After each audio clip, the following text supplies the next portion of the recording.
హామీలు అమలు కోసం 5న చలో బస్ భవన్ కార్యక్రమం అయితే జరగబోతుంది. ఉద్యోగ సంఘాలన్నీ కూడా తెలియజేసినాయి. ప్రభుత్వంలో విలీనం అంశంతో పాటు ఎన్నికల ప్రణాళికలో ఇచ్చిన హామీలను కాంగ్రెస్ ప్రభుత్వం అమలు చేయకపోవడంతో కార్మికులు నిరాశలో ఉన్నారని ఆర్టీసీ ఐకాసా పేర్కొంది. హామీల అమలు కోరుతూ డిసెంబర్ 5న చలో బస్ భవన్ కార్యక్రమాన్ని చేపడుతున్నట్లు ప్రకటించారు. హైదరాబాద్లో జరిగిన ఐకాసా సమావేశంలో వీరైతే మాట్లాడారనమాట. అధికారంలోకి వచ్చి ఏడాది అవుతున్న సందర్భంగా సంబరాలు నిర్వహిస్తున్న రాష్ట్ర ప్రభుత్వం ఆర్టీసీ కార్మికుల్లోనూ ఆనందం నింపేలా నిర్ణయాలు తీసుకోవాలని ఈ సందర్భంగా వారు కోరారు. ఎలక్ట్రిక్ బస్సులను అద్దెకు తీసుకోకుండా రాష్ట్ర ప్రభుత్వమే కొనుగోలు చేయాలని విజ్ఞప్తి చేశారు. సమస్యల పరిష్కారం కోసం ఆర్టీసీలో ఇతర సంఘాలు కూడా తమ ఐకాసాలోకి రావాలని పిలుపునిచ్చారు.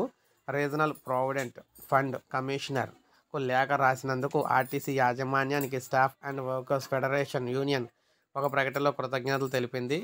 7373 మంది అంటే 7373 మంది ఉద్యోగులు అధిక పింఛన్ దరఖాస్తులను తిరస్కరించారు. వారి నుంచి పింఛన్ నిధికి అదనంగా చెల్లించిన మొత్తాలను తిరిగి వారి పీఎఫ్ ఖాతాలో వడ్డీతో సహా చెల్లించాలని ఈపీఎఫ్ జనరల్ ప్రావిడెంట్ ఫండ్ కమిషనర్కు యాజమాన్యం లేఖ అయితే రాసిందనమాట.